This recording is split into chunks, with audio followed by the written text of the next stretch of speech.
Bonjour, mon nom est Daniel. J'habite dans une coop d'habitation depuis 20 ans. Et moi, je suis son épouse Alison. Why did we spend the whole weekend working on this? C'est que c'est très important pour nous de préserver les coopératives d'habitation au Québec. Malheureusement, le projet de loi 20 risque de détruire les coopératives d'habitation au Québec. Et ce sera un énorme dommage parce que les coopératives, c'est une richesse incroyable dans notre société.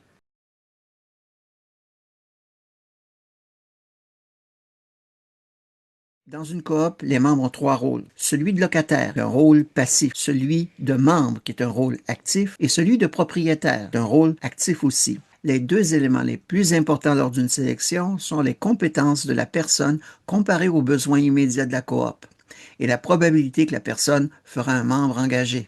Notre processus de sélection est bien défini et équitable pour les candidates qui répondent à nos besoins actuels. Le processus de sélection contribue directement à notre sentiment d'appartenance et responsabilise tous les membres. Le processus de sélection est hyper important et bien nuancé et doit rester dans les mains des coops.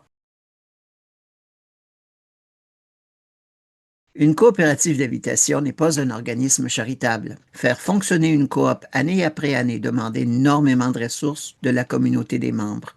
Nous gagnons notre rabais de loyer. Ce n'est pas une question de charité. La participation mensuelle, c'est notre deuxième loyer.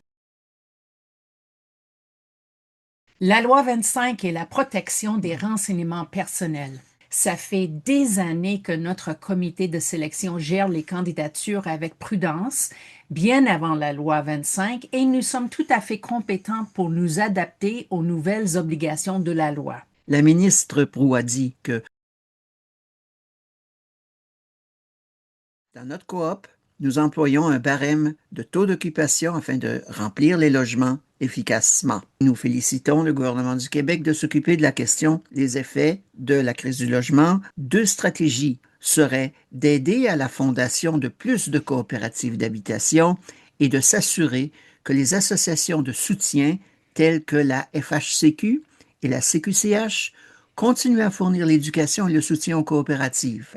Nous demandons au gouvernement du Québec d'amender le projet de loi numéro 20 pour tenir compte de la réalité des coopératives d'habitation du Québec qui ont besoin, pour continuer à bien fonctionner, de sélectionner elles-mêmes leurs membres. C'est ça. Ouais.